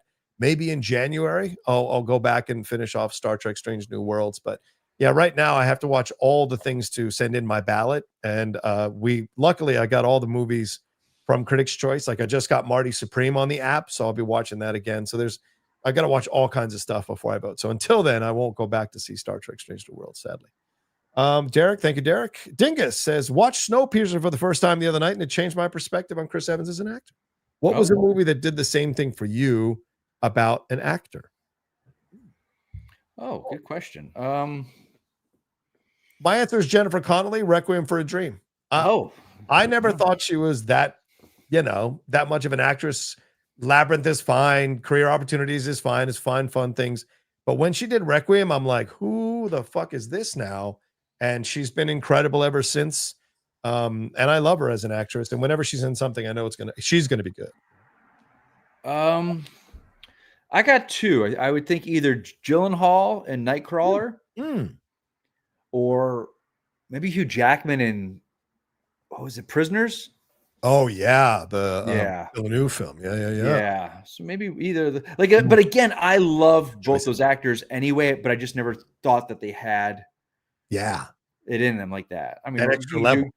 Okay, or I'll say this: Cruise when he did Tropic Thunder and Austin Powers. Yeah, the comedy. You never saw that level of just didn't care what he looked like, let his appearance change, and So those are a couple, because those are actors that I've loved but also change my opinion of them. Like, oh wow, yeah.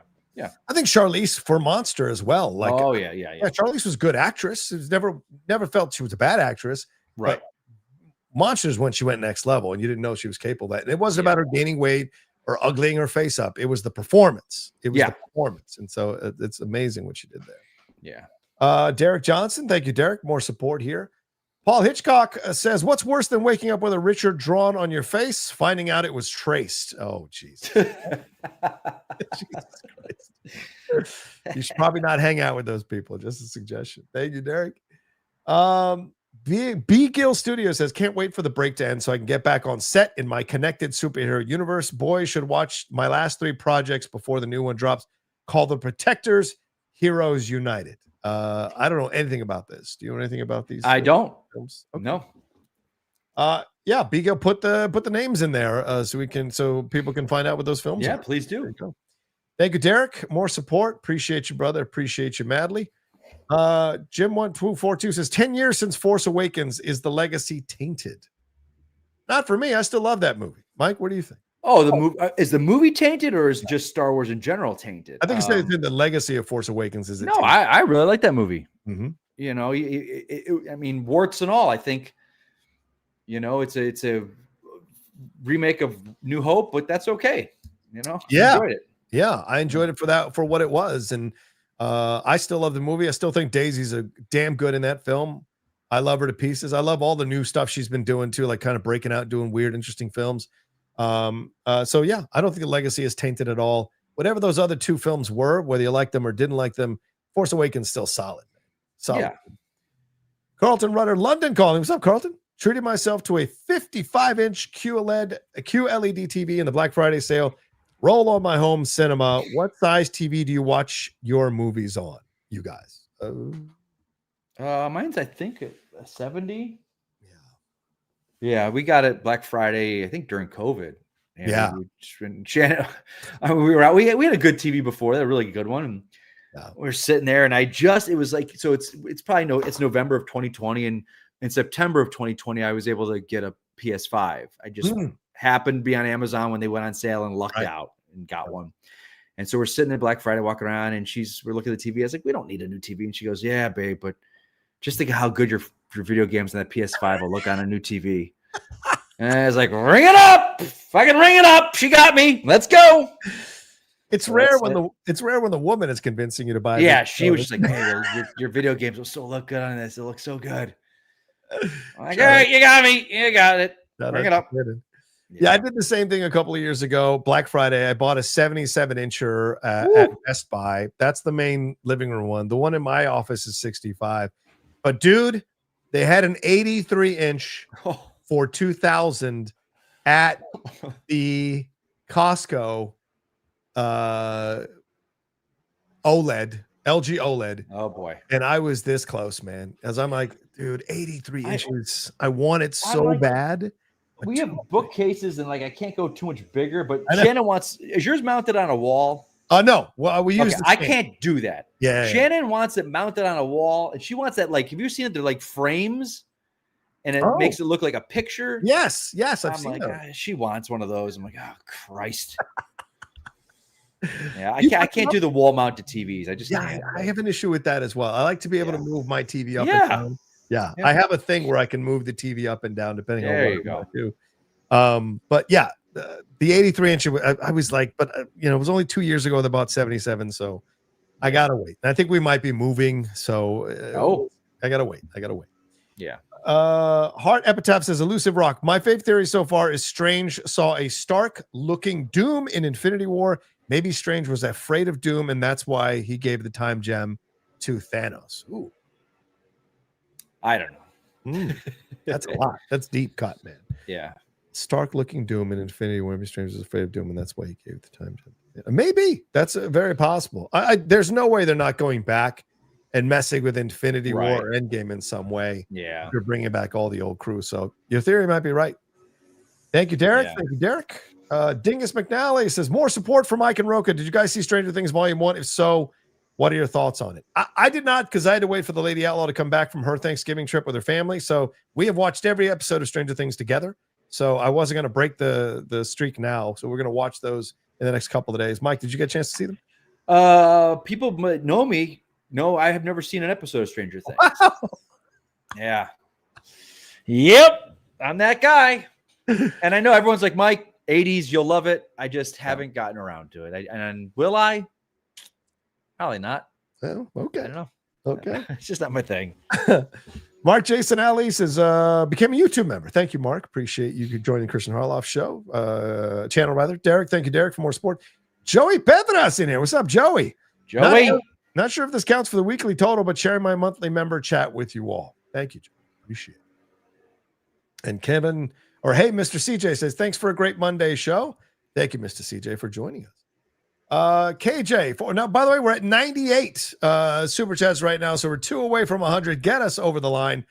KJ 7457 says, I love Popeye's Cajun turkey.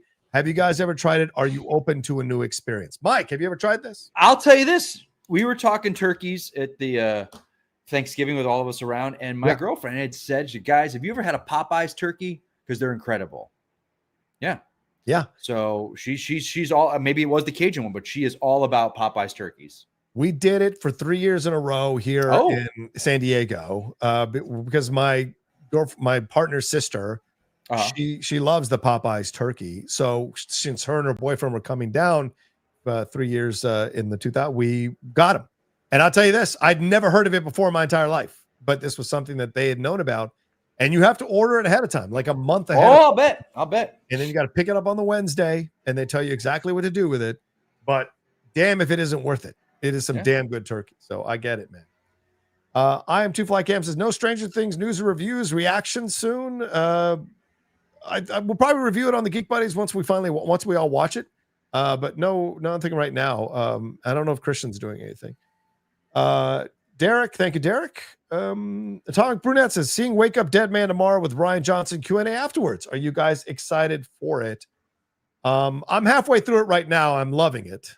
It's much better than the second one already. But Mike, are you interested in seeing Knives Out? I'll see it. Yeah. I saw the second one. Yeah. I enjoyed it, but it just wasn't the first one. Right. So I'll of course see this one. Yeah. This one's much more like old school English mysteries, like in a small town. Okay. Of course, it's all Americans, but it's in terms of the characters, the actors. Yeah. But I think it's good. I said halfway through it, I'm really enjoying it. All right. Tim L. Sim says, hey, y'all, about to fly back home from Thanksgiving with Zootopia's 2 success and Avatar's 3rd film coming up. Where do you see Disney at with its MCU films, Tron Ares, and other films falling short? Like, what do you mean? Where did I see them? Like, they're in trouble. They're hurting. Yeah. They'll get. I think they will absolutely get it worked out, but it might take some time. Yeah, I think it's like everything else recently. It's a mixed bag, right? Yeah. With animation stuff, which is what they do really well for many, many, many years now. No surprise they've got success with Zootopia. Avatar, that's a Cameron thing, and so it's like, that's a completely. It's not Disney's got nothing to do with that. That's all Cameron doing what he's doing. He's just doing it under the auspices of Disney, but. Yeah, Tron Ares, I'm not surprised that crashed and burned. It wasn't, Tron has always been a mixed bag, and so now you see where you go. But MCU, I think everything hinges on Doomsday, man. If Doomsday is a crap fest, they're in some real trouble. Real trouble. Dennis Kidd says, work calls, work mode on. Love y'all. Keep the vibes, slay the day, and keep vibing. Thank you, Jen. Derek with more support. Thank you, Derek.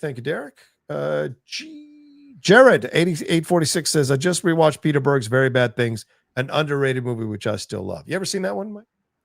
That's the Bachelor Party, right? Mm-hmm.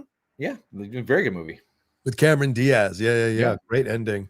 Yeah, Very Bad Things. I like Peter Berg as a director. I think I do too. Good. Yeah, Deepwater Horizon is one of my favorite underappreciated films of the last. Yeah, I enjoy him.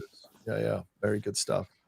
Let's see. That Mike Mavers says, thoughts on films with long exposition, such as Mission Impossible 8. Ooh, Michael, you're a Mission Impossible guy. I am. For me, but Mission Impossible is exposition. That's the old TV show is that way. It was just, I get it. There are a lot of people, I think, that came on board with the Mission series with Fallout, and Rogue Nation, where the over the top action and these incredible, they think of them as more as action movies, Whereas I think of them more as spy thrillers with that great action in them. So I don't mind exposition. As long as it's done well, I don't mind it. Wow. But I will say this. I do see the faults with Mission 8 and the people having issues with it. I do see it. Right. But it just didn't bother me. I'm with you. I'm a big Mission Impossible guy too. Yeah. Like Mike is the top. I'm just like right below Mike in terms of my fandom of Mission Impossible series. But like, I didn't mind 8. I liked 8. I understand people's issues with 8, but I still enjoyed 8 because I like the series and I like spending time with these characters. That's it. Yeah. You know. So yeah. Yeah. And I like Isai Morales. I'm tired of people coming for Isai. Oh, I love that guy. Yeah. He's great. I think he got kind of screwed around with the second film a little bit. I think they kind of changed what his villain was from the first one. But I think that was, I agree. Having to split the film and redo a little bit. So I think he kind of got the short end of it with that. But you're so right, dude. I agree with you 100%. KJ7457 says, can you name the last piece of physical media that you purchased? You guys are great. Yeah. Shit. I just bought something. What did I just bought? Long Kiss Goodnight on 4K. Ooh. They did like a re-director's edition, new commentaries. Yeah. Long Kiss Goodnight 4K. Yeah. So I will tell you, because it was Black Friday. I always buy stuff on Black Friday. And so what do I have here? I bought, sorry, hold on. I just bought 4 things on physical media because I'm a physical media guy. I got Cinderella Man in 4K, Sinners in 4K, F1 in 4K, and Superman in 4K. They were all $13 on Grove. And so that should be coming sometime soon. So that's the last thing I bought of physical media. I love Cinderella Man, one of my favorites. Thank you, Derek, for more support. Let's see. GoPal says, I loved Blue Beetle, made me cry like a damn baby, but it turns out I can't look at Susan Sarandon anymore. What? Okay. Do you want Blue Beetle back, man? Do you think it'll come back? Do you think you want solo, or do you want to start all over? I think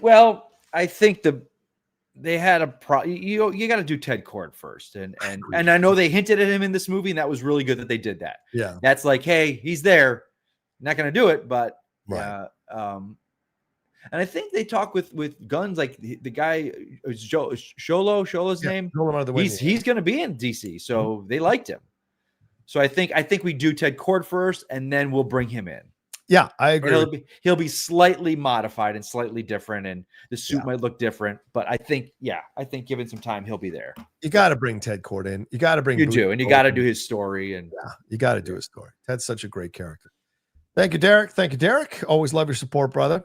Haskell, what's up, Haskell? He says, "Hey guys, go Gators!" Oh God. When Boston Market was by us, we also had a Kenny Rogers roaster. Oh, right? Kenny Rogers roasters. Dude, I was talking to my girlfriend. She was just like, what are you talking about? I was like, there was a place called Kenny Rogers Roasters, and they had the best chicken pot pie ever, and they got rid of them. The gambler gambled and lost. He gambled and he did not know when to hold him, and he folded him. Yeah, that was the Seinfeld episode. Kenny Rogers Roasters over above Kramer's house with the red lights. Yep. Kenny Rogers. Oh, that was good stuff. You're best, man. He's so right. He's so right. You kids that weren't around in the 90s, you missed out. Kenny Rogers Roasters, chicken pot pies. Man. There was a world where there was a Roy Rogers restaurant and a Kenny Rogers restaurant. And that's the world I grew up in. Roy Rogers is what Hardee's became. Yep. And so Roy Rogers back on the East Coast, for those who remember that. But yeah, Kenny Rogers. He says Boston Market was better chicken, but Rogers' appetizers were incredible. Yeah, agreed. Yeah, I was a Rogers Roasters guy. Totally. Tim L. Sim says, also FYI, with the 10th anniversaries of the sequel trilogy films coming up, I hope everyone, whether you enjoyed them or not, let those who were introduced to Star Wars buy the sequels or love those films. Let them be and not shame them. There's no world where that's true, Tim, ever, because we're in a world of fandom now where people attack each other. Although the sentiment is sweet, I don't think it's possible. Because people really hate Rise of Skywalker. Like, there's a loathing of that film. That there is. Yeah. KJ745 says, the women in my office are asking me, why do men love big TVs and big speakers? What do you think? Why do we? Yeah. I just think we're just more technologically, we're just more attracted to technology. I just think as dudes, we just have a thing about being attracted to technology. And plus, a lot of us are sports watchers and movie watchers. And the best way to watch that shit is on a big screen. Yeah. You know? It is. It's the better way you could look at it. Yeah. Because most, and we're not going to stereotype here, but most women are into a certain thing that guys aren't into. Right. And they like, this has to be perfect. It has to look a certain way. Yeah. Where guys are into other things. It's just the way it works, you know? Yeah. Yeah, I get you. Yeah. Thank you, Derek. Joey Pedra says, we're about a little over 2 weeks out from Fallout Season 2. Is there any hype on your part, or are you more a wait and see person? I didn't see the first season. So, yeah. I love the first season. There's hype in my mind. But again, there's so much happening right now. It's tough to get super hyped about anything, because even Stranger Things for me, like, kind of came and then I'm like, okay. Yeah. So there's so much happening right now. Yeah. Daniel Lopez 3606 says, have you seen Rental Family? Great movie. Brandon killed it. Movie may win some trophies if you have thoughts. I heard great things about it. I've not seen it though. Yeah. Brendan is amazing in the film. It's a touching film. I can't wait till people see it. I could have a dark horse best picture candidacy. I don't know, because a lot of the big films are already being trumped up to be best pictures, but Rental Family could slide in there right at the end as a kind of darling. And also Brendan Fraser's performance is really good. I couldn't be happier for a guy making a comeback than such a good guy. Yeah, and he deserves it. 100%. He didn't really do anything or have a fall from grace that was a Kevin Spacey thing or anything. Right. He just he was ironically the victim of a sexual assault. True. Yeah. You know? So yeah. Let's see. 28 Vasco says, Roca, thoughts on Survivor Series in your town? Hi, Mike. Hello. Survivor Series was like a 6 out of 10. It wasn't that strong. It's why I didn't do a live watch along. I didn't anticipate it was going to be that great of a show. The male Survivor match was amazing. The female one, less so. And all the other matches around it were not that exciting. So, and people are complaining about the way the stadium was laid out for the event. People paid $900 for a ticket and had to watch it on the Jumbotron because they couldn't see it. Now, that is what happens with Petco. So I'm surprised that WWE did it that way. But I mean, Triple H has been messing up so many things lately. So not surprised. Gerard 8846 says, do you think there's a director out there who can bring Dante's Inferno to the big screen, or maybe a limited series? I don't know. Well, that's a tough work to adapt. Yeah. And I mean, yeah. Plus, I mean, I think there's an interesting approach to it, because nowadays people are like clamoring for more faith-based films. So right. Yeah. You know, into the devil and the 7 circles of hell and all of that. I think there's a way to explore it, but you'd have to have a visual filmmaker like Villeneuve or Nolan. I was going to say both those guys. I didn't want to be like that, but that's who you do. Yeah. Which means it'll probably end up being Coppola, for God's sake. Hank Pym says, why do you think Harloff's obsessed with reactions? I think because they make good numbers, and his numbers have increased in terms of his subscribers to over 200,000. He's real good on just what keys in and what works and what doesn't for his numbers. And he knows all that shit. There's a lot more going to be going on. Sorry about that. All right. Last question for now. Hank Pym says, I saw Rent a Family, best movie of the year for me. There you go. Absolutely. All right. That's a good sign. All right. So that's 109 questions. Jesus, Roca. I think we're good. I want to say it's because it's you and I. Of course. Those are some massive numbers. Those are some great numbers. Heck yeah. I know Kristian wouldn't want us to end the show early, but it's a holiday weekend, man. We hit 105 chats, and I think we should wrap it up. Do you have any plans for anything else you got going on that you want to promote, Mike? Anything going on for you? Nothing's going on. It's slower time. Oh, what happened? Sorry. There you go. Go. Nah, man. Nothing. Just working to the end of the year. Hope everyone has a good holiday, but we'll be here all month. Definitely chiming in with people. So yeah, man. Are you at Universal now? Less? Yeah, about the same. Like right now, the period between Thanksgiving and like December 20th, the last 2 weeks of December, it gets a little slow. Yeah. So this is the time where I do all my shopping and all that stuff. So then the last 2 weeks of the month, when most people are on vacation, that's when I'm working the most. Yeah. Have you gone to see the new lands yet down in Florida, or are you kind of waiting? No, McClung and I. Yeah. We're thinking of making a trip out there within the new year. Well, we wanted to wait till it gets its feet and gets all the crap worked out. It seems like they got, people dying on rides and stuff now. So let's slow the roll here. Maybe we'll go down we'll wait a little bit.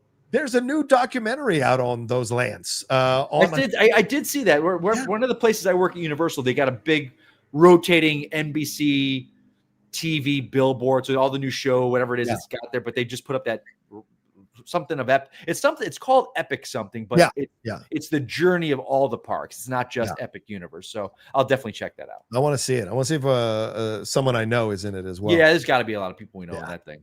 Fiona George, 9454. This not long happened, but James Gunn is debunked on social media about Supergirl having a $200 million budget. Listen, no offense, but James can say whatever you want. I don't believe a fucking word James said. I know Mike is in a different camp. I don't believe a word James says about any of the budgets or anything like that. We will see. Here's what I'll say about Gunn. He does, a lot of people for a long time wanted transparency, and he was providing it and almost became too transparent.